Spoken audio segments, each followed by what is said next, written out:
En esta oportunidad nos acompaña Félix Ulloa, vicepresidente de El Salvador. Señor Ulloa, muchísimas gracias por su presencia en la entrevista de France 24 en español. Es un gusto, muchas gracias por la oportunidad. Bueno, vicepresidente, hablemos para comenzar de lo que es el Plan Control Territorial y el régimen de excepción, ¿no?, en El Salvador para luchar contra la violencia que propagan las pandillas, los grupos criminales, impulsado, por supuesto, por el presidente Nayib Bukele. Ya lleva 10 meses, ¿no? Definitivamente han reducido los índices de violencia, han desarticulado a muchos grupos criminales. Parecen haber ganado, ¿no?, la guerra contra las pandillas, pero la forma en la que lo han hecho generó miles de denuncias por presuntas violaciones a los derechos humanos. Muchas críticas señalan, por ejemplo, pérdida de garantías constitucionales de los ciudadanos, que se permiten detenciones arbitrarias, detenciones incluso a menores de edad que violarían, según organizaciones, los derechos del niño. Human Rights Watch denuncia torturas y muertes de personas bajo custodia del Estado. ¿Qué responde usted, vicepresidente,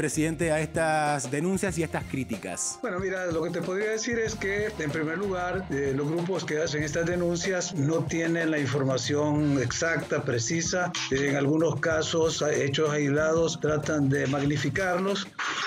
No son denuncias que respondan a la realidad de lo que sucede en el país, y podríamos irlo viendo una por una. Por ejemplo, cuando se dice de que se han violentado los derechos de los niños porque se han capturado menores de edad, pues las pandillas prácticamente se nutrían de menores de edad, y justamente por ser un menor de edad el que no estaba siendo juzgado conforme a la legislación común, utilizaban a estos menores para cometer delitos, no solo delitos menores de ir a cobrar las extorsiones, sino incluso los usaban de gatilleros, y había muchos menores, niños de 12, 14 años, que tenían en sus hombros ya varios homicidios. O sea, pues que no se trata de niños Boy Scout o los niños cantores de Viena, se trata de pequeños menores que han cometido delitos graves. Cuando se habla también de que el régimen de excepción ha afectado las garantías constitucionales, pareciera ser que estamos en estado de sitio, que los salvadoreños estamos limitados en nuestras libertades públicas, y lo cual es una falsedad. Nunca, desde que se decretó el estado de excepción, se afectó una sola garantía de las libertades públicas, ni una sola. Las únicas cuatro garantías que se suspendieron al inicio tienen que ver con garantías individuales para poder sustanciar procesos judiciales con una excepción o suspensión en el caso, por ejemplo, de la detención administrativa, que la Constitución la garantiza en 3 días y ahora se extendió a 15 días, o el derecho de la inviolabilidad de las escuchas, que ahora, pues, para poder revisar los teléfonos de los criminales, pues hubo que suspender esa garantía. Es decir, fueron 4 garantías, ahora solo son 2 las que están suspendidas. Entonces no hay que hablar de que están suspendiéndose la garantía constitucional en El Salvador. Pareciera ser, pues, que, y se lo explicaba yo a una cancillería en Europa, porque me decía, tenemos temor de que no se pueda movilizar el pueblo en El Salvador. Y le decía, hombre, si hay que ir a las playas, hay que ir a ver los eventos deportivos, hay que ver las actividades religiosas que se desarrollaron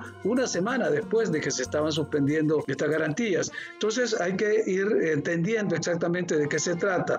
Que se han muerto personas en los penales bajo responsabilidad del Estado. Creo que se denunciaron 50 o 60 fallecimientos, cuando el promedio normal en los años anteriores, revisando el histórico de los fallecimientos en los penales, anda arriba de 100 fallecimientos por año, y aquí no hemos llegado ni siquiera, pues, a ese número. Pero esta narrativa se ha utilizado por parte de la oposición política en El Salvador, que al no tener los partidos que fueron derrotados en las elecciones ninguna vocería legítima, han utilizado algunas ONG afines que a su vez pasan la información a esta ONG que es basada en Washington que tú mencionas, y se replican esta mentira y va creciendo, y sin mayor análisis ni rigor periodístico se repiten estas medias verdades. Señor Ulloa, hablemos ahora de la reciente inauguración de lo que es la cárcel más grande de América Latina, con capacidad para alrededor de 40.000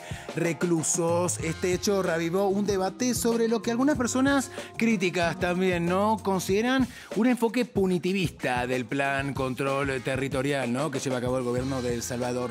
Esto significaría que no estarían atacando las causas estructurales que impulsan quizás a personas a formar parte de estos grupos criminales, ¿no? Faltas de oportunidades económicas, citan algunos, marginalización social, entre otras, sino que atacan más bien las consecuencias. ¿Cómo definiría usted el enfoque del plan control y qué responde a esto sobre el punitivismo? Es exactamente lo mismo, es decir, el punitivismo está en el ADN de los sistemas penales en todos los países nuestros.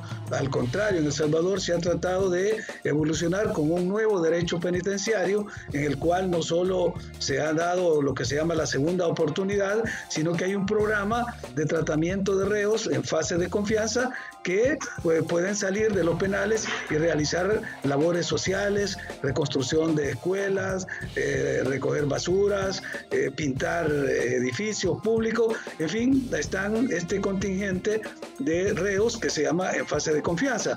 Pero volviendo al tema del centro penitenciario, que se tiene un nombre que se llama Centro de Confinamiento del Terrorismo, es decir, es una cárcel de máxima seguridad dotada de todas las condiciones y equipos necesarios para que las personas que van a estar internas porque son condenadas por los jueces puedan cumplir sus condenas en condiciones humanas. También, y esto nunca se ha dicho porque nadie reivindica, las condiciones de los custodios, o sea, los guardias que tienen que cuidar a los reos en las condiciones en que recibimos nosotros el sistema penitenciario. Ahora el tratamiento que van a tener también ellos es un tratamiento digno para su labor, a efecto de que puedan desarrollar el trabajo sin el estrés con el que viven ahora y con una garantía fundamental, y es que el control de los centros penales lo va a tener el Estado, porque hasta la fecha lo que habíamos visto era que el control de los centros penales estaba en manos de los grupos criminales, de manera directa o de manera indirecta, por temor, por corrupción con las autoridades de los centros penales anteriores. Ellos dirigían los crímenes desde los centros penales. Esta es otra gran ventaja también con la que se ha construido este centro de confinamiento, porque no está en ninguna zona urbana. En nuestro país, los centros penitenciarios están en las ciudades o alrededor de las ciudades, y eso ha dificultado tareas como el cortarle las comunicaciones, porque desde los centros penales se dirigían muchos de los delitos que se cometían. Ahora este centro está construido alejado de todas las ciudades, en una zona rural. Son 230 hectáreas las que se han utilizado ahora para construir el primer módulo. Son solo 30 hectáreas, o sea, quedan 200 más para poder construir otros módulos adicionales y tener suficiente espacio para que los reos y los internos puedan trabajar, realizar labores productivas para su autoconsumo y también para el sostenimiento, porque se está manejando proyectos productivos que se van a desarrollar y ellos podrán vender y comercializar sus productos.